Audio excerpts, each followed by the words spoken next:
Hey parents, let's talk about one of the most stressful daily battles that happens in families everywhere: mealtime.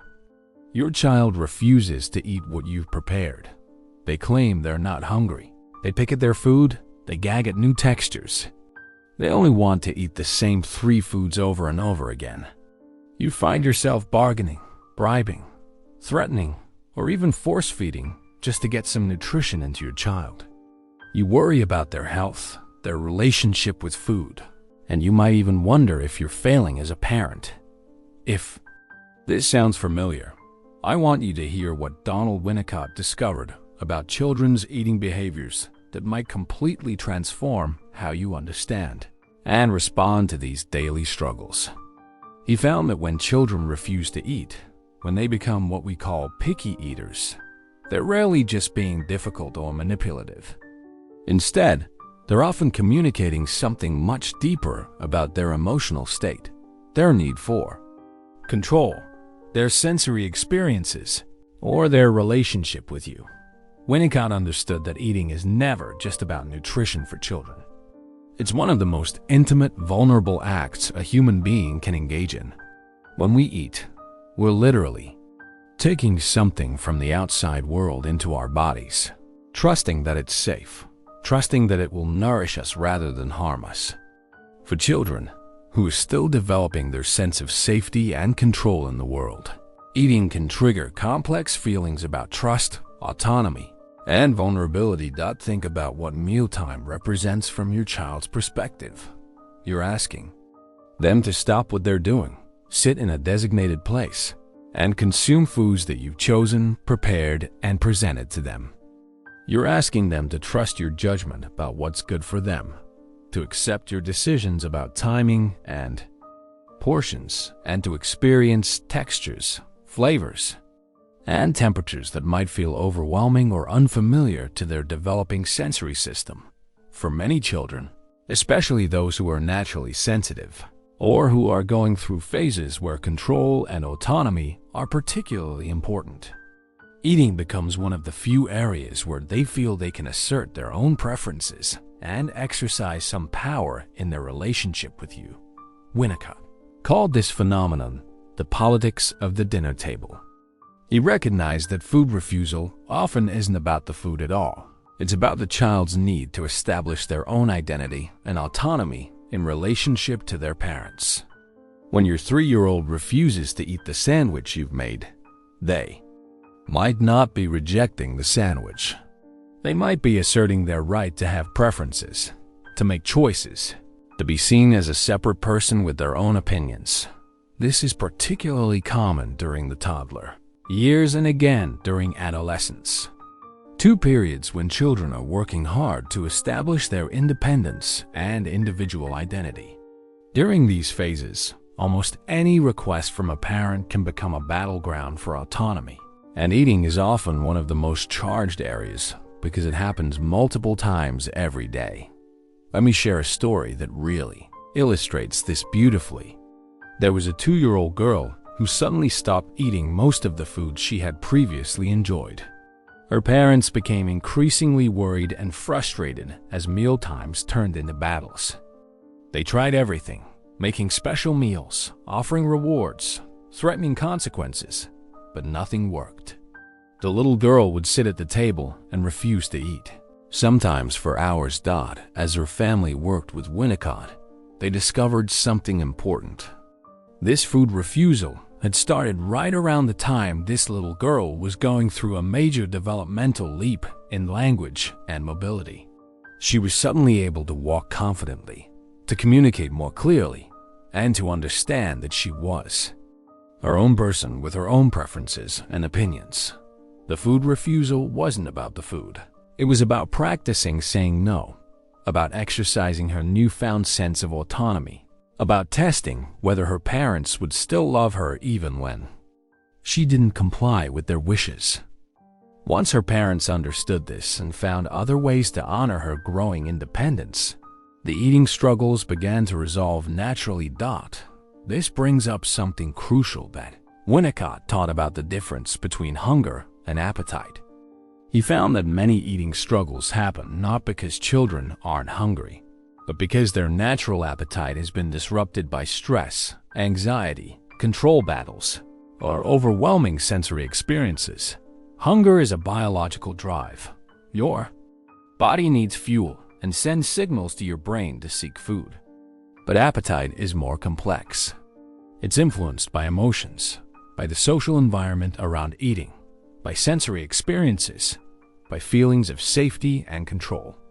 When children feel stressed, pressured, or overwhelmed around food, their appetite can shut down even when they're physically hungry. This is why forcing or pressuring children to eat often backfires. When we turn mealtime into a battle, when we make eating feel like a chore or a conflict, we can actually interfere with children's natural ability to listen to their own hunger and fullness cues. We can create negative associations with food and eating that can last for years. Winnicott discovered that children who feel pressured to eat often become more resistant to eating, not less. They learn to associate mealtime with conflict and stress rather than nourishment and pleasure. Their natural appetite gets buried under layers of anxiety and opposition. Now, let me talk about another important aspect of children's eating behaviors that Winnicott identified: the role of sensory processing in food acceptance. Many children who appear to be picky eaters are actually struggling with sensory challenges that make certain foods feel overwhelming or even painful to experience. Some children are hypersensitive to textures and might gag or refuse foods that feel too slimy, too crunchy, or too mixed together. Others are hypersensitive to flavors and might find foods that seem mild to adults to be overwhelmingly strong or bitter. Still others might be sensitive to temperatures, colors, or even the way foods look on their plate. These sensory responses aren't choices or attempts to be difficult. They're genuine physiological reactions that children can't control. When we understand this, we can respond with compassion and creativity rather than frustration and force. For example, a child who gags at mixed textures like casseroles might do much better with foods that are separated on their plate. A child who's sensitive to strong flavors might need foods to be prepared more simply, with fewer seasonings. A child who struggles with new textures might need many exposures to a food before they're ready to try it. Working with your child's sensory needs rather than against them can make mealtimes much more peaceful and successful for everyone. Winnicott also understood that children's eating behaviors often reflect their emotional state and their sense of safety in the family environment. When children feel stressed, anxious, or insecure, their appetite and their willingness to try new things often decreases. They might become more rigid about food choices, more likely to refuse meals, or more sensitive to changes in routine. This can happen during times of transition: starting school, moving to a new house, welcoming a new sibling, or experiencing family stress. It can also happen when children pick up on tension or anxiety in their parents, even if that tension isn't directly related to food. Children are incredibly sensitive to their parents' emotional states, and if they sense that mealtime is stressful or conflicted for you, they're likely to feel anxious about it too. When parents are worried about their child's eating, when they're frustrated by food refusal, when they're constantly monitoring and commenting on what and how much their child eats, children often respond by eating even less. This creates what Winnicott called a negative feedback loop. Parents worry about eating. Children sense that worry and become more resistant to eating. Parents become more worried and more controlling around food. Children become even more resistant, and so on. Breaking this cycle often requires parents to step back from monitoring and controlling their child's eating and instead focus on creating a calm, pleasant environment around food where children feel safe to explore and experiment at their own pace. Let me share another story that really demonstrates this principle. There was a 4-year-old boy who had become extremely restrictive in his eating, only accepting a few specific foods and refusing everything else. His parents were worried about his nutrition and had turned every meal into a negotiation or battle.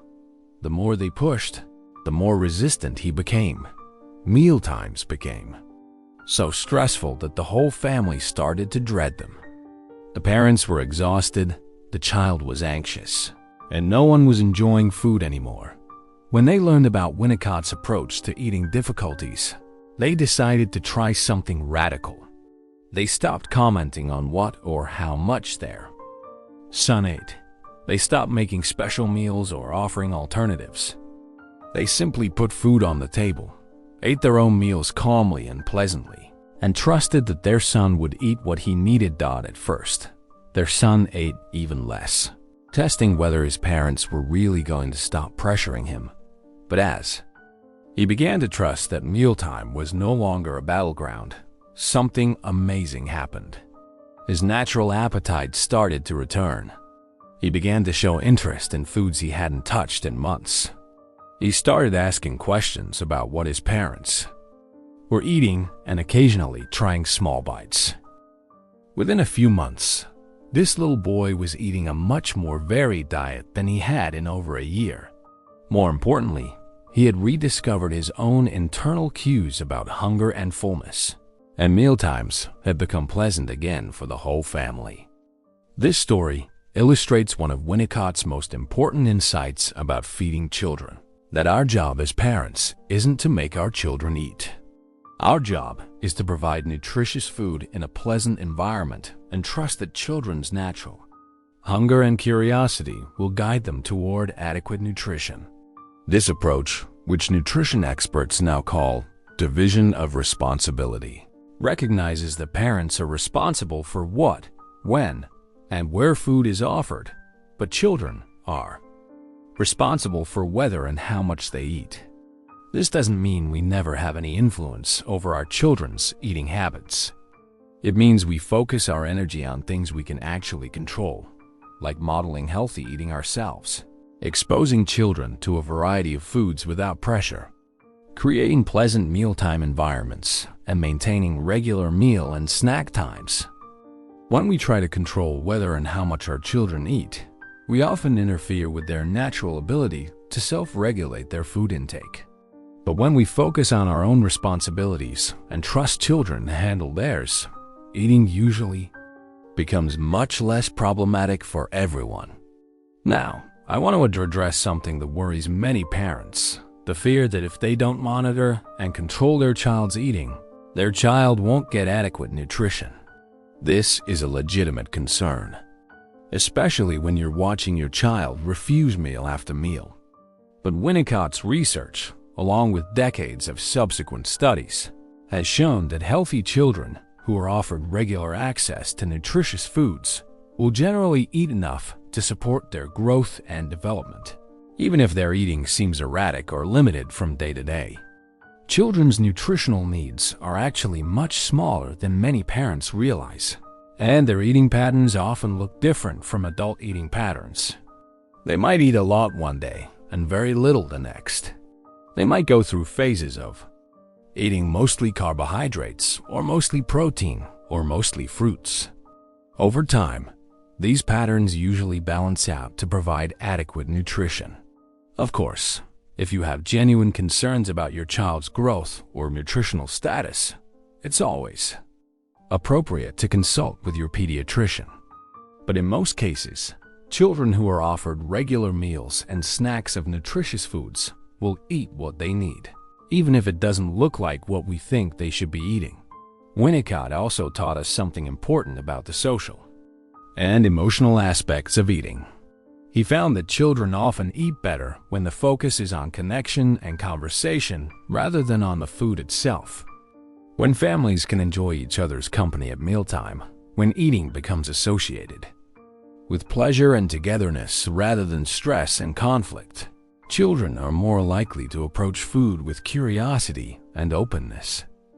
This might mean having regular family meals where everyone eats the same food, talking about interesting topics during dinner, involving children in food preparation, or creating special traditions around certain meals. The goal is to help children Associate eating with positive experiences and relationships. It also means being mindful of the messages we send about food through our own behavior and comments. When we talk negatively about our own bodies or our own eating, when we label foods as good or bad, when we use food as rewards or punishments, we can inadvertently create complicated relationships with food for our children. Instead, Winnicott encouraged parents to model a relaxed, positive relationship with food and eating. This means eating a variety of foods yourself, talking about food in neutral terms, focusing on how foods make you feel rather than how they might affect your appearance, and demonstrating that eating can be both nourishing and enjoyable. Let me share one more insight from Winnicott's work that I think is particularly important for parents to understand.